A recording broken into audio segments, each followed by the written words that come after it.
And now it's my pleasure to introduce our host for the evening, Susan Philpott. Susan Philpott is a park ranger with the Belmont-Paul Women's Equality National Monument in Washington, D.C. For more than 90 years, the site has been the headquarters of the National Women's Party, founded by Alice Paul. The 200-year-old house on Capitol Hill is now a museum dedicated to the fight for women's suffrage and the ongoing struggle for women's equality. Susan has been an interpreter for the National Park Service for over 10 years. She earned her bachelor's and master's degrees in public history from the University of Maryland, Baltimore County. She loves to engage visitors with a history of freedom and justice in the United States, exploring the stories of those who work for social change. So without further ado, I will turn it over. Well, thank you so much, Emily, and thank you for having me, DePaul alumni. I'm going to go ahead and get started by sharing my screen here. I'll just expect that someone will give me a shout out if you're not able to see it. So as Emily said, I'm Susan Philpott. I'm a park ranger at the Belmont-Paul Women's Equality National Monument in Washington, D.C. My pronouns are she and her. I am, although my background looks like the inside of the Belmont-Paul, I'm actually calling in from my home, but the property itself is, I just want to acknowledge the house is located on land that was used by the Nacotchtank or Anacostans for hunting and trading, excuse me. Also want to just mention that I do have a small dog named Chester who doesn't like to come on screen, but occasionally he wants to say hello. So if you hear some barking, I apologize for that in advance. So our site became part of the National Park Service by presidential proclamation, establishing the Belmont-Paul Women's Equality National Monument on April 12, 2016, which was Equal Pay Day in 2016. So that is the number of extra days that a woman needs to work to earn the same on average as a man. Equal Pay Day in 2021 is today. So I guess things have gotten a little bit better. And this is the site here. We're a 3-story brick house on the corner of Constitution Avenue and 2nd Street Northeast. We're across Constitution Avenue from the Supreme Court building, and the U.S. Capitol is very close by. And the building that you see kind of surrounding us here is the Hart Senate Office Building. So there are a number of senators who look out over this important site in the story of the ongoing struggle for women's equality every day when they are at work. And so the National Women's Party, founded by Alice Paul, chose this as their headquarters very deliberately when they moved in 1929. They wanted to be right there in the seat of power. This is a black and white photo of the interior of that house back in 1974. One of the National Women's Party members, Elsie Hill, said, "It's not merely a headquarters for our party that we planned, but an embassy for the women of the nation, a center of thought and activity, and a vantage point from which they may keep Congress under perpetual observation." So very important to their mission was not only be a welcoming place for women, but to hold leadership accountable for their actions towards women. And this is a picture of that same hallway today. So you can see that it looks very similar to the way it did when Alice Paul was living and working there. She lived until 1977 and she was working up until 1974. So she was there a lot of the time. So if you were coming to work for the National Women's Party or to meet Alice Paul, you would have entered in that door that you see with the beautiful stained glass window over it. We don't come in that door anymore. Now we enter from the back. But when we start the tours, we start in this entrance hallway. And you can see that as you're in there, you are surrounded by paintings and photographs of the women who were part of this fight for women's equality. If you looked around, and I'll show you some other pictures, you might not see a lot of faces that you recognize. It's a reminder that the work for change involved lots and lots of hands. Alice Paul would say that the movement was like a mosaic. Everyone was putting in their own stone. And some of those stones are famous people, and others are just the people who do the work day in and day out. It takes lots of work for change. You can also see 4 busts up on pedestals, kind of the pillars of the movement that the women were honoring. On the left, closest to you, is a bust of the founding mother, Elizabeth Cady Stanton, who organized the Seneca Falls Convention in July of 1848, bringing together like-minded people to talk about the issue of women's rights. And they drew up their mission statement, the Declaration of Sentiments, modeled on the Declaration of Independence. But it said, all men and women are created equal. And most of that document was a list of all the ways women were not treated equally. And it was a long list in 1848. Women really were not considered full human beings under the law, and socially and religiously, economically, they were the dependents of the men in their life. So they had a lot of things that they were working on. But one of the things that Elizabeth Cady Stanton insisted be in the Declaration of Sentiments was that it was the duty of the women of this country to secure to themselves their sacred right to the elective franchise. So women voting. And another word for that is suffrage. And that was considered, even among those reform-minded people gathered together, a bridge too far. Women voting. Now you're getting ridiculous, Elizabeth. But she was determined. And she got an assist from, as far as we know, the only African-American who attended that conference, Frederick Douglass, who stood up and said, you know, basically, if you want the rest of the things on the list, you need the ballot to get them done. And that conference kicked off women's rights conventions all around the country. It got people talking. And while they were working on all of those things on the list, eventually they began to hone in on that idea of the vote, that once you have the ballot, you've got the power. So here's another angle of that hallway, and the bust that you see closest to you is Susan B. Anthony. If people know one name in the story of women's rights, they usually have heard of Susan B. Anthony for her tireless campaign around the country all her life on the cause for women, particularly women's right to vote. But, you know, for a lot of people, that's as far as they know in the story of women's right to vote. Elizabeth Cady Stanton, maybe, Susan B. Anthony, probably, and then 19th Amendment. Well, Elizabeth Cady Stanton and Susan B. Anthony died before they ever got to see the 19th Amendment. So the story we tell at Belmont-Paul is of the next generation that took up the fight and continued on.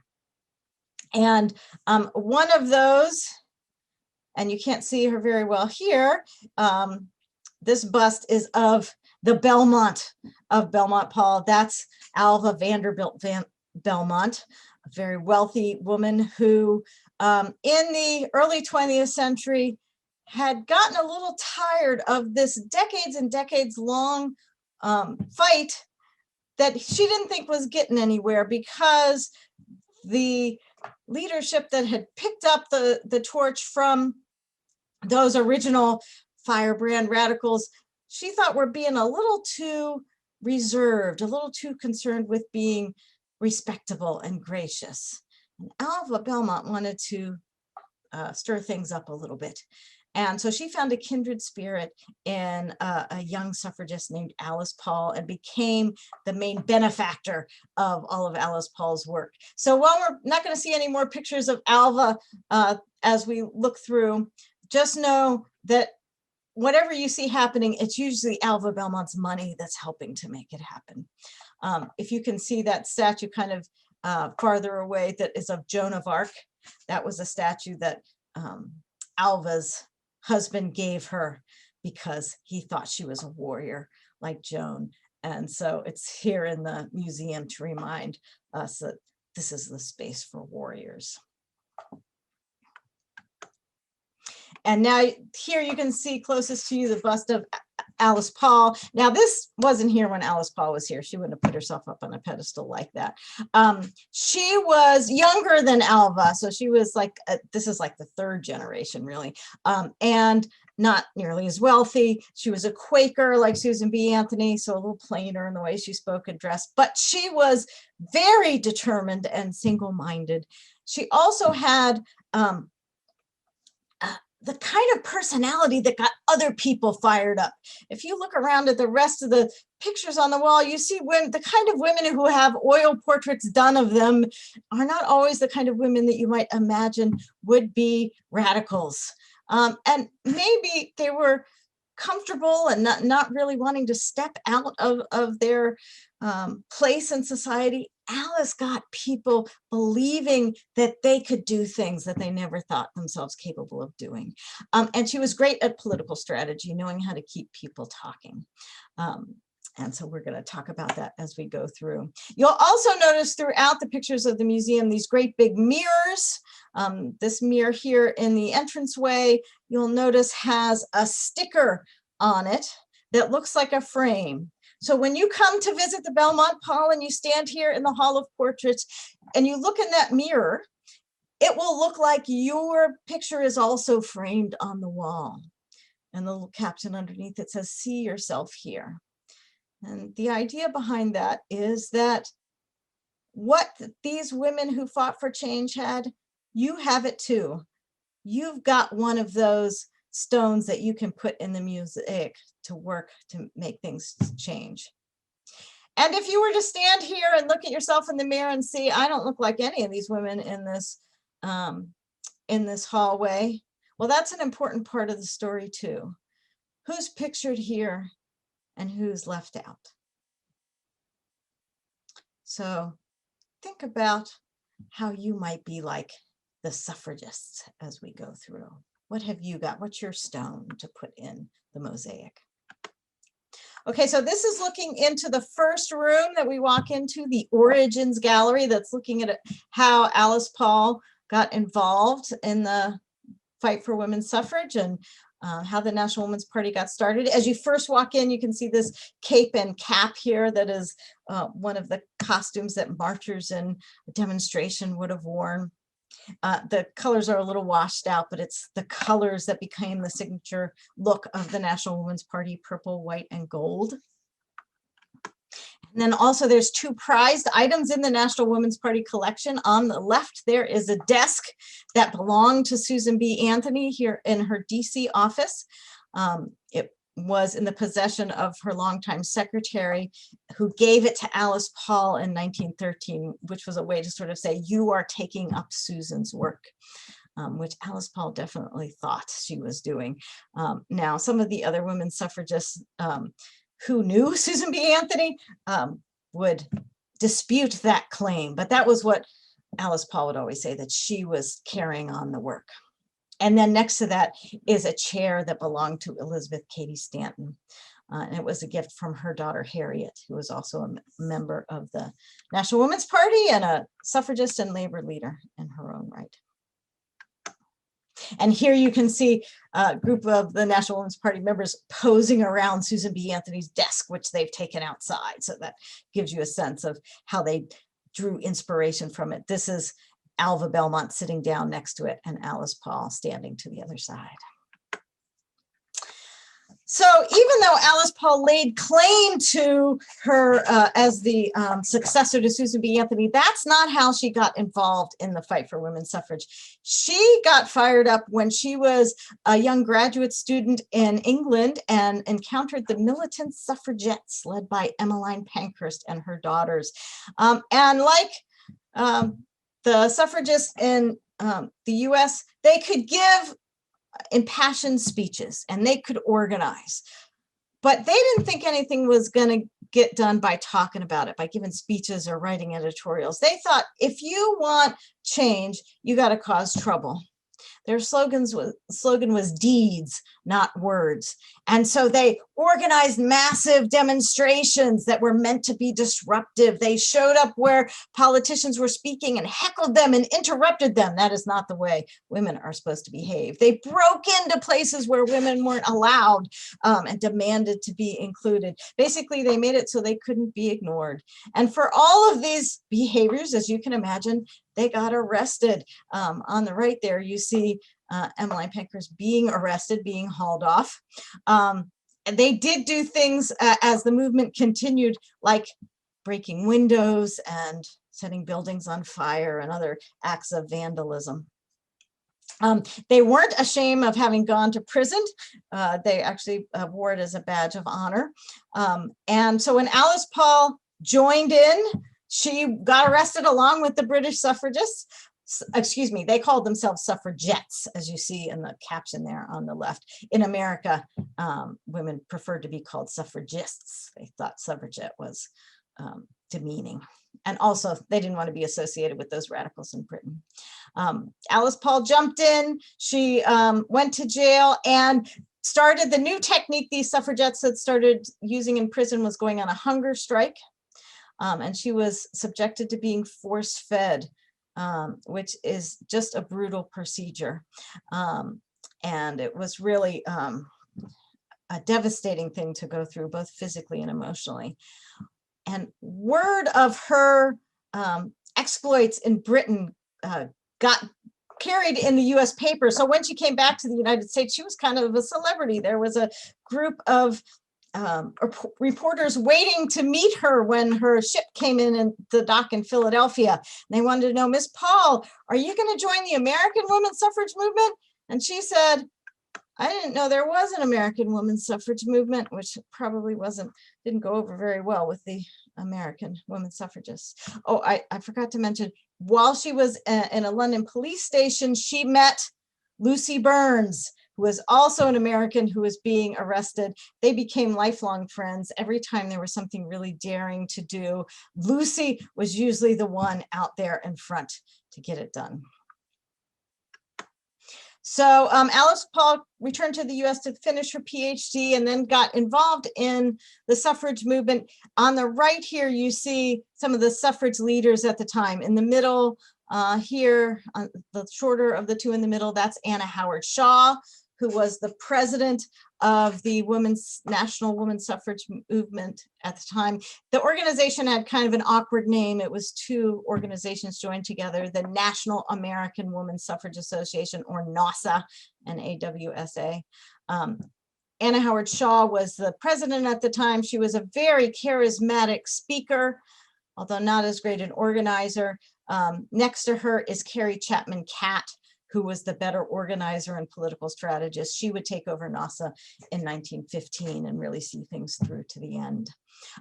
So they weren't so sure about this young firebrand who was coming in, but they liked the publicity that she brought with her. And so they accepted her into NAWSA, and she said that she wanted to really make a splash on the scene. And the thing that she decided to do was organize a suffrage procession down Pennsylvania Avenue on the day before Woodrow Wilson's presidential inauguration. And here you're looking at the exhibit panel in the museum that's about that event. So she wanted to claim the inaugural route and make the argument right there in the landscape that women should not be excluded from this political process. And here we're going to show you why. And so that tomorrow, when the new president is during his inaugural parade, he'll be moving in our footsteps. That was the idea.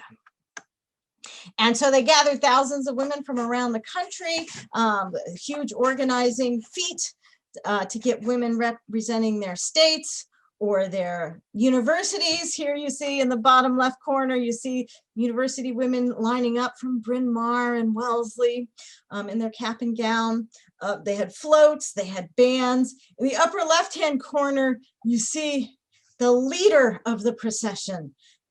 Now, we don't know this name today, but everybody knew who this was at the time. Her name is Inez Milholland. She was an accomplished lawyer, and when she was the first woman admitted to the New York bar, when very few women could even go to law school, and a dynamic speaker. But the reason everybody knew her is because she was very photogenic. She was known as the most beautiful suffragist. So Alice Paul puts her on a white horse, all in white out front, as a way to say, this is not your grandmother's suffrage movement. This is the new woman of the 20th century. This is what a feminist looks like. We are the ones. And I just want to point out, you see she's wearing a crown with a Star of Hope on top. That would eventually inspire Wonder Woman, the design of Wonder Woman's tiara. So Inez perhaps is the first Wonder Woman. And so here they are heading down Pennsylvania Avenue with showing different nations and different professions, and it's all very organized. It's this argument right here in the landscape in the middle of the capital city. But really, the story Alice Paul is telling in her mind is a white woman's story. And she is kind of flummoxed when Black women suffragists show up and are ready to sign up for the procession. And there are conflicting reports about this, but it seems pretty clear that Alice Paul either didn't want the Black women to march at all. She said she didn't want to bring in the race issue. She blamed it on the Southern women, or she wanted them to at least march in the back. But as far as I can tell, women did not march in the back.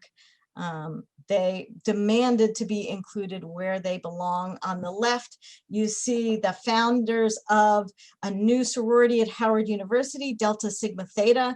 This is their first act as a more activist sorority, is to march with the college women in the suffrage procession. And also included in there is one of their mentors on the right, Mary Church Terrell.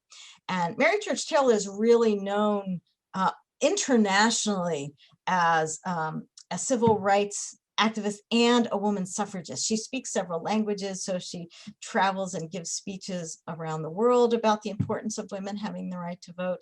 So she, for Alice's willingness to sort of push her aside, she is doing Alice a favor by lending her prestige to this event. So they marched with the university women. Now, one story we do know is of the leader of the Alpha Suffrage Club in Chicago, Illinois, arguably one of the most famous suffragists there, Ida B. Wells Barnett. She's been known for years as an investigative journalist who has been exposing the horrors of lynching, who is always out on the front lines fighting to tell the truth and calling everyone to account if they are not. She also is an internationally sought out speaker.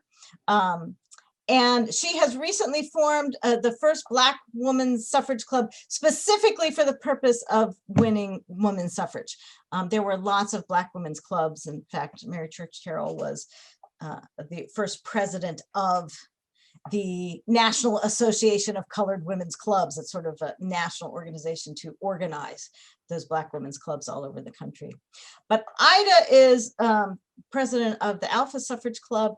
Illinois is looking like it's about to become the first state east of the Mississippi with some substantial women's suffrage. Ida's on the front lines of that. She comes to this procession with the Illinois suffragists, and as they're lining up, they get confusing messages, and the white women suddenly turn to Ida and tell her that she can't march with them, that she's supposed to march in the back. And Ida B. Wells gets very upset, and she tells those women, look, if you keep, I don't have the exact quote, but if you keep treating Black women this way, you're going to lose us. The colored women are lost. And I love that especially because she's not saying, I want to be part of your group. She's saying, you need us for your cause. And if you keep treating us badly, you're not going to have the benefit of our support. She storms off, but she doesn't go to the back. She waits along Pennsylvania Avenue until the Illinois suffragists step up, and she then steps right in between them. This is Ida here. Unfortunately, the only picture we have of it is from the Chicago Daily Tribune. So we have a picture of the newspaper, and it's a little grainy, but I still think you can see the determined look on her face there. And the first float that everybody sees has what becomes known as the Great Demand on it. The picture on the left is our staircase at the museum. It has the Great Demand on it on a banner. We demand an amendment to the United States Constitution enfranchising women. So by this point, there had been a few states where women had won the vote. And that was the tactic that NASA was taking, winning women the vote one state at a time. But Alice Paul and Alva Belmont and other women of this younger generation thought that was going too slowly. And the real answer would be to change the US Constitution and ensure the vote for every woman. And that's a hard enough thing to do. But they're very deliberate about this word that they chose, demand. You know, respectable, gracious women are not supposed to demand things. Ask, maybe petition, but demand. They're trying to shake things up, and it works. On the right is the picture of the actual float on Pennsylvania Avenue. And as you can see, the entire street is filled with the crowds. There were about 250,000 people who came out to see this procession, but the police didn't do anything to control them. So they swarmed into the streets and basically blocked the route of the procession. And then some in the crowd started getting rowdy and grabbing the women and spitting on them and pulling them down off of floats and calling them ugly names and foul propositions. The police sort of said, you know, women, if you'd stayed home, you would have had this trouble. It took the cavalry coming over from Arlington to clear the route so they could finish the procession, which they did. And the next day, the newspapers all around the country were not really talking about Woodrow Wilson's inauguration. They were all talking about the women's suffrage procession. So Alice Paul had managed to get everybody's attention. And that really did re-energize the suffrage movement, get people talking some more. When you have a more robust movement, you also are likely to have then more robust opposition. And so this also leads to more organized and concerted efforts in anti-suffrage organization. One of the tactics of anti-suffragists were to make fun of the women fighting for the vote. So I am sorry to say that these representations of cats on either side in this picture that you see, one of a postcard and the other of a little bud vase, those cats are being used to ridicule the women. You know, it makes as much sense to give the vote to a cat as it does to a woman. And don't they all sound like cats meowing about their rights? We've reclaimed suffrage cat, though, as a symbol of women's equality, because that hat is awesome. And we love cats, but they did have cat memes over 100 years ago. This is the other side of that room, and you can see a word cloud that says, "Why did women want the vote?" And, you know, that was one thing, is that women had to constantly be articulating, why would you want to vote? What are some of the reasons they have to address that? And so you can see some of the things on the wall: independence, civic participation, equality, right to herself, self-reliance. These are all good reasons. But I will tell you something else that the white suffragists were willing to do. They thought they needed some southern states on board. And so they pandered to segregationists, and they made the argument that, you know, if women were to win the vote and there were more white women voting, that's going to help you maintain white supremacy. So you can just imagine the Black women and other women of color who are fighting for all of those things in the word wall are also having to fight the people that are supposed to be on their side, who are willing to just use them, toss them aside as a way to get what they want. Now, this is the next room, what we call the strategies and tactics room. There's one strategy tactic that Alice Paul and the National Women's Party are best known for, and we are going to get to that. But I just want to point out that you can't just have a parade and make change. Marches don't do it by themselves. On this table, there's a quote from Alva Belmont that says, "Ours is the hard work, the painful work, the slow work." And that is always the work of social change, involves things like letter writing and phone calls and just the grunt work of trying to get the word out and trying to get things changed. So this room is full of lots of different things that they did. One of them right away was that Alice Paul and Lucy Byrne started publishing a newspaper called The Suffragist. And on the left, you see the cover of the first edition in November 1913. On the right is some of the printing blocks we have in the museum. This didn't go over very well with the NASA leadership because NASA already had a newspaper called the Woman's Journal. Why are they publishing their own newspaper? And then you'll notice on the front there is a cartoon that's kind of making fun of Woodrow Wilson. And this, NASA thought this was definitely the wrong way to go about things. So they're getting angrier and angrier at these young upstarts.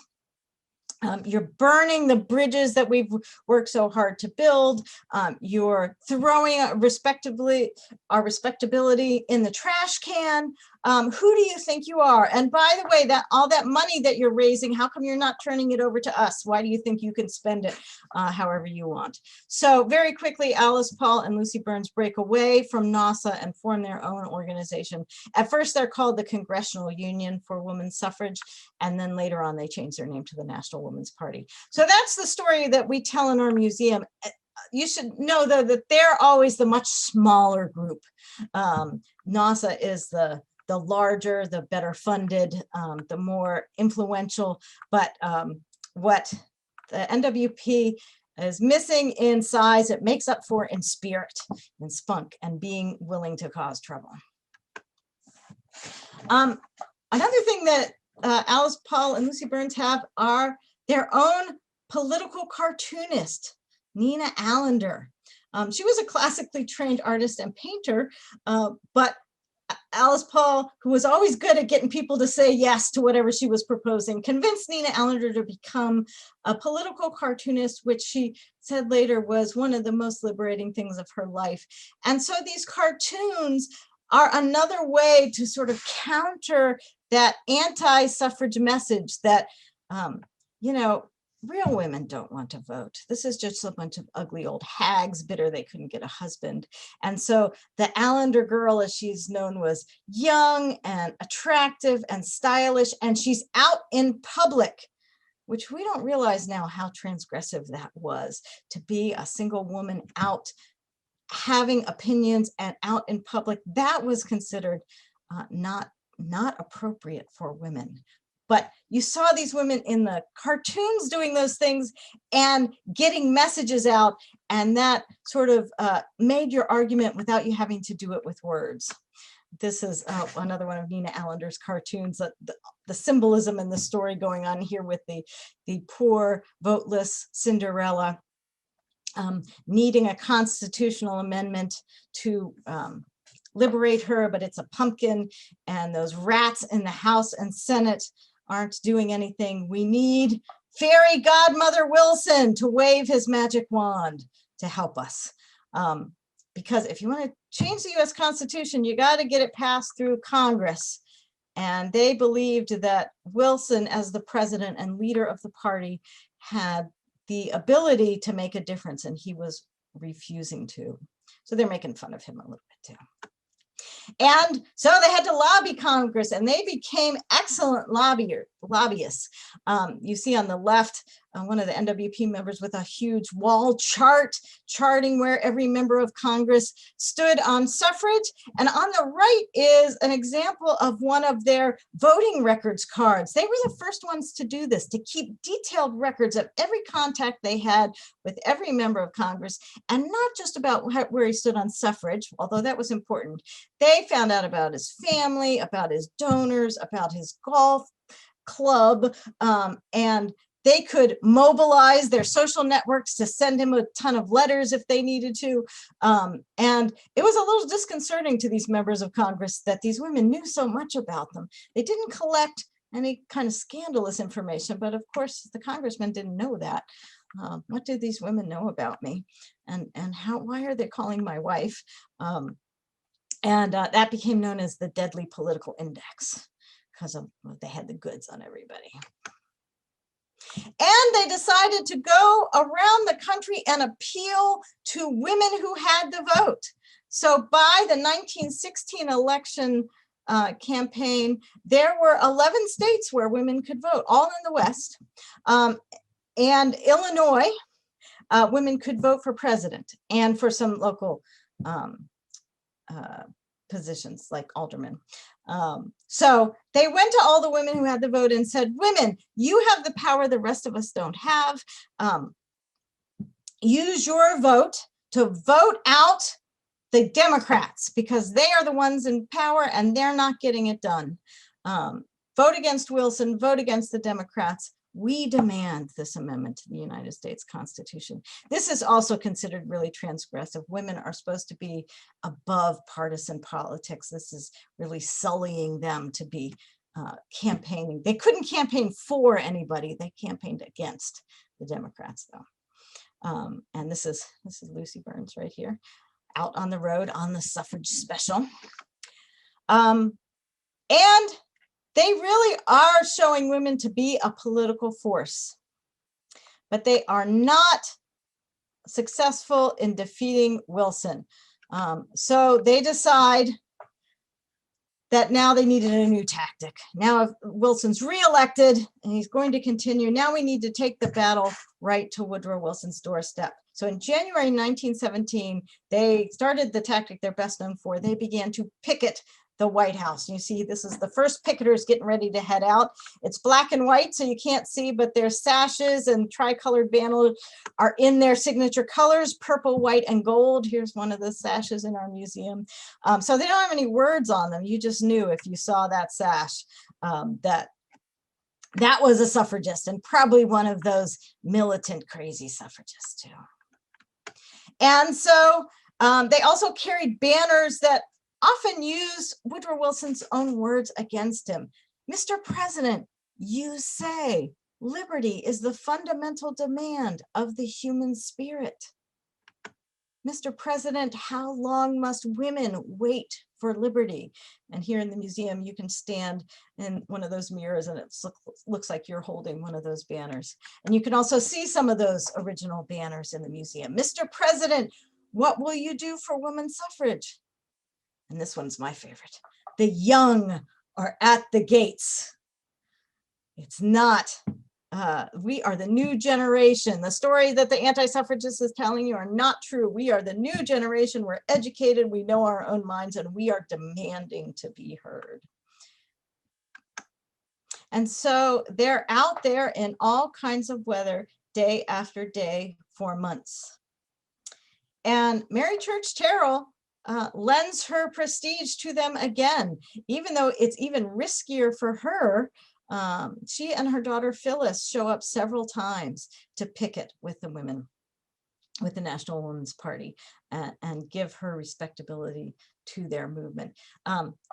And lots of people are impressed because they're out there in all kinds of weather and showing a lot of determination, and people are reading the banners and getting the idea, yeah, why can't women vote? But other people are appalled. Carrie Chapman Catt, who's now leading NASA, is just appalled by this. She says, what are you doing? Respectable women don't stand on street corners. You are making us look ridiculous. You're sullying us, respectable women, with your crazy antics. And I'm always having to disavow myself from those crazy picket people. Then the US enters World War I in April of 1917. And now these women aren't just unladylike. They're demonstrating against a wartime president. That's unpatriotic. That's maybe even treasonous. Who do these women think they are? And so crowds start to gather and attack the women and pull down their banners. And here you can see in this picture, the crowds that are swarming them include a bunch of sailors. You know, don't you support the troops? How can you how can you be out here picketing at such a time as this? And so the police respond by telling the women they have to stop. That's it, Alice Paul, you're causing too much trouble. You ladies show up here again and we're going to arrest you. And Alice Paul said it wasn't legal in January when we started. It's not illegal now. We have a right and we're not stopping. And they continued to picket. And as promised, they got arrested. They went to jail. Here on the left is Lucy Burns, who spent more time in prison than any other American suffragist. She would serve a long term and then get out and get back on the picket line again and get arrested again. And, you know, at first, it's just that they have to pay a fine, but they won't pay the fine. So then the judge sends them to jail for 3 days, and then they keep picketing and he gets more frustrated. So the terms start to get longer and longer, 30 days, even 60 days, and not in the jail. They are being sent to the women's prison, the Occoquan workhouse, which is just atrocious conditions. And this goes on for a long time.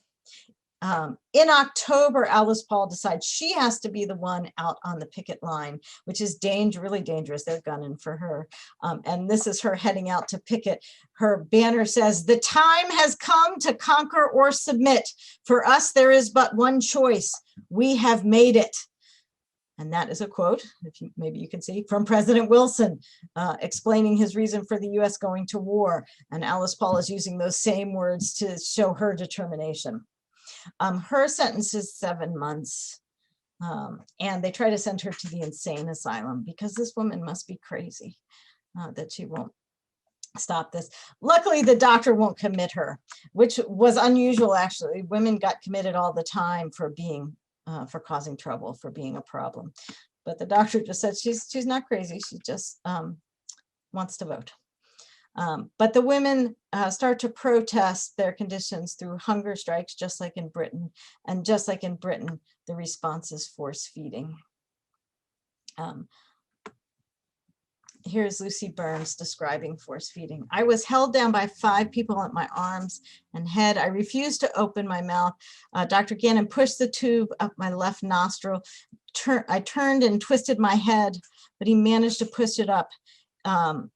It hurts the nose and throat very much and makes nose bleed freely. Tube drawn out, covered with blood. Operation leaves one very sick. Food dumped directly into the stomach feels like a ball of lead. Left nostril, throat, and muscles of neck very sore all night." And they endured this several times a day for days and days. Well, they're good at getting the word out about what's happening. They're smuggling notes out about what's happening to them in prison. They've got people like Alva Belmont and other prominent people on the outside giving interviews. The nation really becomes pretty appalled, especially when they see pictures like this of women who can't walk after what they've been through. And the public pressure on Wilson starts to get to be too much. You know, I don't know, maybe we didn't like the picketing, but this seems a little too brutal even for these women. And so he lets all the women out of prison at the end of November. So Alice Paul did not have to serve 7 months. They didn't stop causing trouble though. And they even had a ceremony where they awarded all of those who had been to prison with these jail door pins at the Belasco Theater, which was a place where Woodrow Wilson went often for entertainment, and it was right next to the White House. So they wore these pins very proudly that they had gone to prison. And they kept picketing and doing other things, like, as you can see on the right, is them climbing on the Lafayette statue in Lafayette Park. If you've seen this past summer protests in Lafayette Park, these women were doing it 100 years ago and getting arrested.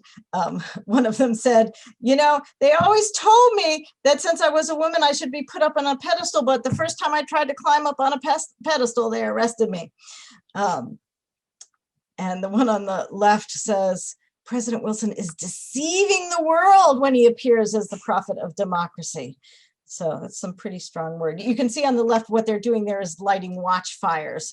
Another reason to get arrested because you can't light a fire in front of the White House. So finally, in September of 1918, Woodrow Wilson addresses Congress and says, basically, he has had a change of heart. He does support an amendment to the Constitution enfranchising women. He makes it very clear, though, that it's not because of those troublemakers. It's because of all of the women who have been so respectable and gracious, who have supported the war effort on the home front. They need to be rewarded. And it's a very moving speech, actually. He said, should we ask them to join us in sacrifice and not in liberty? Whatever the reason for his change of heart, it turns out they were right to target him, that once he starts to support the amendment, it begins moving through Congress. Takes a while, as all things in Congress do, but it does finally pass in June of 1919. Wow. But that's only the first part. Now you have to get it ratified by 3/4 of the state. So that battle that's all been concentrated here in DC now spreads out across the country. By this point, 28 states have some form of women's suffrage. So what had seemed so crazy back when Elizabeth Cady Stanton first proposed it, now is much more commonplace. And despite what the anti-suffragists say, it turns out that when women vote, society does not collapse. So it's become more commonplace, and there are lots of states on board to ratify as quickly as possible. One thing I want to point out here, I know it's not very clear, this picture. If you can see the dates of ratification, you will see that the earliest ones on here are Wisconsin and Michigan on June 10th, and Illinois on June 17th. But that does not tell the whole story, because Illinois was actually the first state to ratify. And they were in such a hurry to be #1 that they made a little administrative error, which they went back and fixed a week later. And that gave Wisconsin the chance to jump in and say, actually, they were first. But most people from Illinois say Illinois was really first. All the states that are in gold or brown are ratifying. They're getting one state after another to ratify. It's a lot of work. It means in a lot of states, the legislatures have to be called into special session, and they're in a hurry. They want this amendment to be part of the US Constitution before the November 1920 election, because after that, there's going to be a new president. And everything can change with a new president. So they don't want to lose momentum. That's a really short window. But by March 22nd of 1920, they've got 35 of the 36 states they need when Washington ratifies. And then nothing. See all the states there in gray? Some of them have already voted no. And then more and more states are voting no. They're running out of time and running out of states. So when it comes up for a vote in Tennessee, the one you see in purple there, everyone thinks this is going to be our last chance. And so the Tennessee State Legislature meets in special session. The Tennessee State Senate votes to ratify the amendment. Oh, I missed something.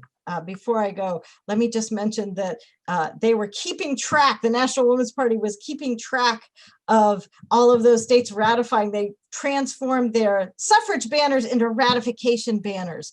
And every time one of those states ratified, they sewed a star on their purple, white, and gold banner. And over here on the right, you see one of Nina Allender's cartoons showing those 3 new states, Arkansas, Nebraska, and Montana have said yes. But over here you see Georgia was the first state to say no, and more states would continue to say no on the victory stars. So sorry, I got a little out of order there.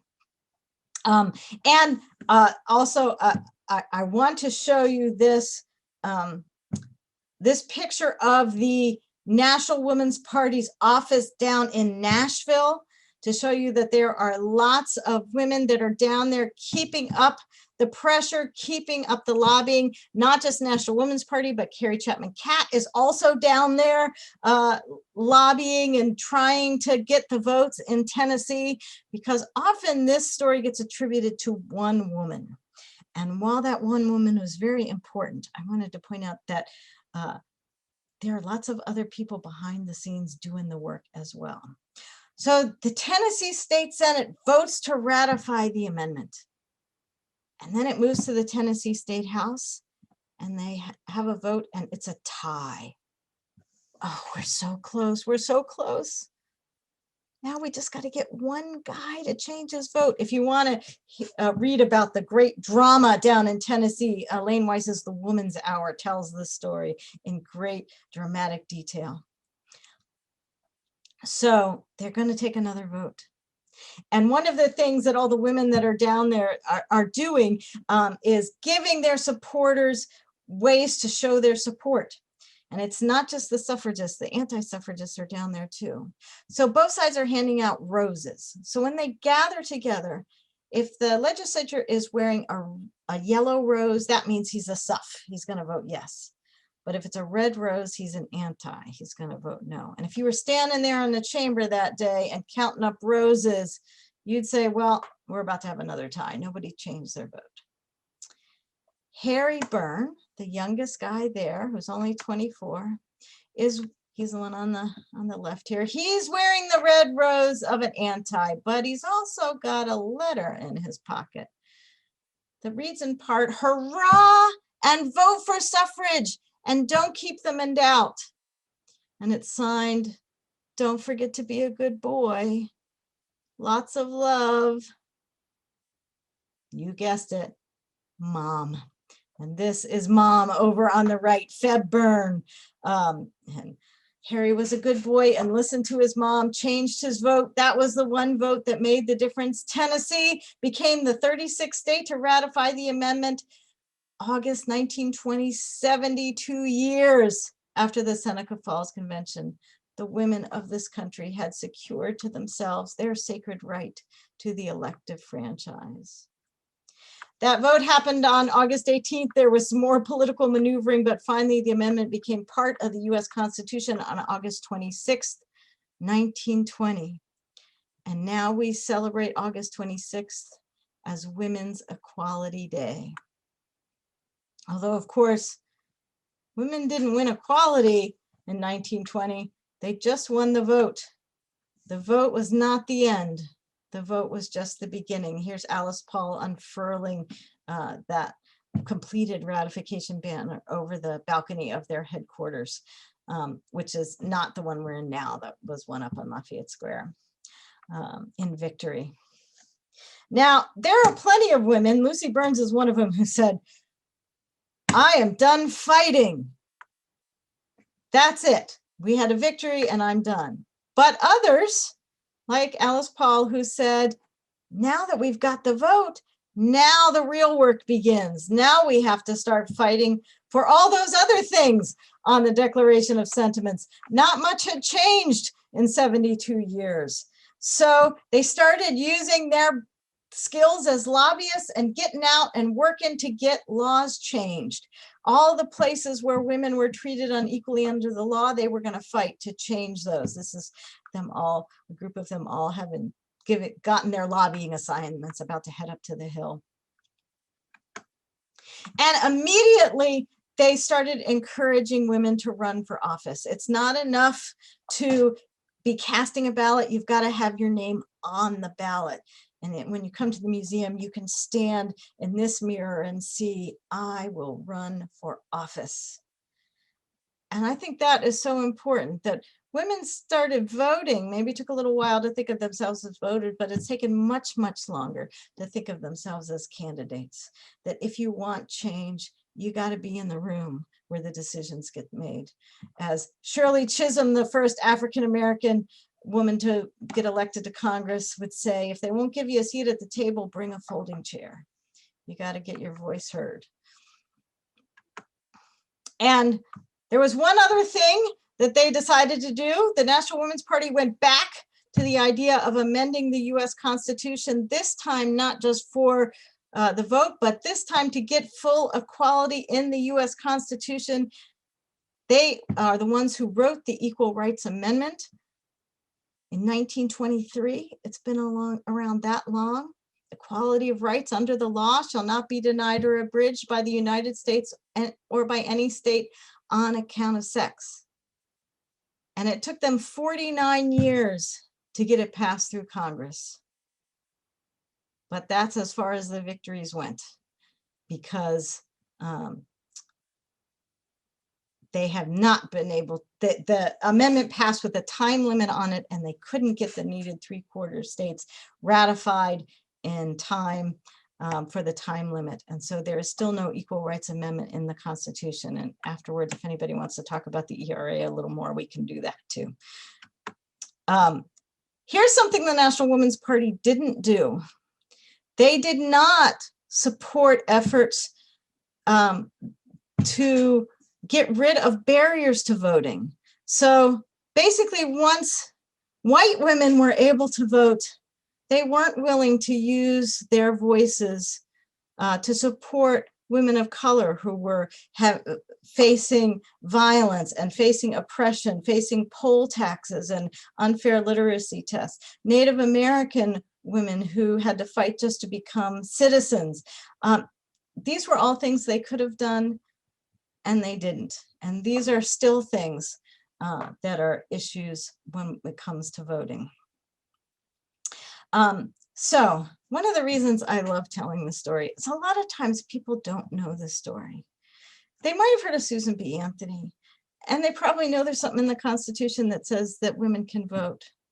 But if you don't know how it happens, you might get the impression that eventually equality shows up. You know, we figure things out, it works out. And these things that are still problems, we'll work those out too. You know, we'll get better. That's never been the way things change. Things change because people work at it and fight for it. They figure out what their stone is and they put it into the mosaic and they get things moving forward. Sometimes they have to train up the next generation and pass it on because they're not going to get to see it. So when you see things that aren't fair, when you see things that need to change, I hope you'll get a little inspiration from all these suffragists who stood up and demanded change, and you'll cause a little trouble. So thank you. That is the end of my presentation, and I'd love to answer any questions if anybody has. Awesome. Well, Susan, thank you so much. That was so educational, so interesting. I know I learned a ton myself listening to your presentation. I also just want to take a minute to thank our Washington, D.C. Alumni chapter volunteers. I know a couple of you guys are on this call. And for anybody that lives in D.C. And isn't a part of the chapter but wants to learn more, we're going to send out the link to the regional chapters email as well as our Facebook page in the chat so that anybody who's on here and wants to learn more can do so. So please feel free to follow up with us. So for our first question, and I'll just remind everyone again quickly, please submit your own questions if you have any using the Q&A. But just to kick things off, do you have any sense of when the museum might be opening again for visitors? It's my understanding it's not currently open due to the pandemic. And are there any other ways for attendees to engage with the museum in the meantime? Yeah, so while the memorials around the National Mall are open, the Belmont-Paul is not. It's a small old house with not a lot of ventilation, and so I don't know when it will be open. We're sort of taking our lead from the Smithsonian, so we're waiting to see as COVID numbers come down and maybe Smithsonian's and other historic houses start to open up. But you can follow us on social media, and there is a ton of content on the National Park Service website. We have a 19th Amendment kind of landing page that has just a ton of articles and kids activities and travel itineraries and all sorts of things having to do with the ongoing struggle for women's equality. So I invite you to check us out there. Follow us on Facebook and Twitter. Awesome, thank you. One thing that was noticed at the beginning of your presentation was that you mentioned, I believe, some of the Native American lands that the museum is situated on. Is that like a standard practice now for the National Park Service, or are there maybe resources that anyone that's curious about Native lands and monuments and sort of where they overlay today could learn more about that? So I don't want to speak for the entire National Park Service. I know that that giving land acknowledgements is something that is becoming more standard practice in museums and historic sites. This recognition that the history of our site is connected to the people who were here before. Our new Secretary of the Interior, Deb Haaland, when she did her first meeting with all of the employees, started out with a land acknowledgement. So we just think of it as good practice. I don't know if every site does that, but it's one of the things that I like to do. I didn't get the opportunity to talk about Indigenous women in the suffrage movement or other women of color, because I could talk all day about that. But there are lots of great stories about that as well on the website. Awesome, thank you. And then it looks like our last question here, we haven't had too many in the Q&A, but could you maybe tell us more about some things that the museum did to help commemorate the 19th Amendment this past August? Sure. So it wasn't just our site. One of the things that the National Park Service did was we were planning for a couple of years, and not just that this is a story for, say, Belmont-Paul or Women's Rights National Historic Park in Seneca Falls, but that women's stories are everywhere. And so there really was this concerted effort to make sure that women's stories are included every place you go. And I hope when you're able to travel again and you visit sites around the country that you're going to see that reflected in the stories that are told, both about the women connected to the places and the women like me who work there.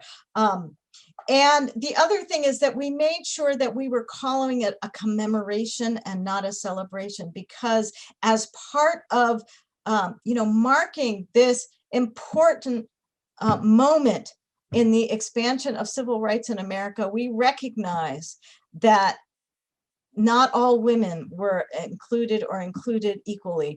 And there's lots of things like the things that I brought up in the talk, those tensions, those things where the people that we want to lift up as the heroes are flawed and problematic, and we want to stay with those things and wrestle with those things. So that was an important part of the work that we did as well. Of course, all the in-person things that we had planned ended up having to be canceled. And so we moved to a virtual space. And one of the things we did sort of on the fly was we came up with a video series called Suffrage in 60 Seconds. So short videos from all of our staff just telling little snippets of the suffrage story. So I invite you to check those out as well. Awesome. And Susan, we can try and connect and include those in our post-event email so everybody has the links easily accessible. But again, thank you so much. This was such a fun way to spend an evening learning a little bit more about some of America's history. As you mentioned, both things that were groundbreaking and things that are, somewhat problematic and, worth us sitting and all thinking with more. So thank you again for joining us this evening. Thank you all for joining us, all of our alumni and parents who are on the call. And yeah, I hope everybody has a great rest of your night and that you'll join us for some other upcoming events.